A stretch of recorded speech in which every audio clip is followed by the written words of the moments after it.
Siapa yang menyambut Ramadan dengan baik, Allah akan memuliakan orang itu.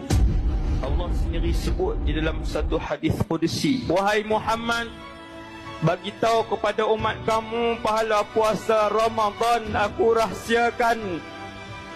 Pahala puasa Ramadan bukan digandakan sehingga 700 kali ganda, tetapi pahala puasa Ramadan aku rahsiakan. Sesungguhnya puasa Ramadan itu untuk aku. Anak-anak Adam berpuasa untuk aku.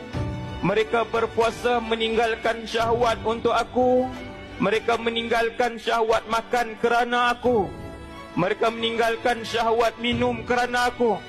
Mereka meninggalkan syahwat jima kerana aku. Fa innahu li. Dengan sebab itu puasa Ramadan dia untuk aku. Wa ana ajzi bihi, dan aku yang akan memberikan balasan khusus untuk anak-anak Adam yang berpuasa.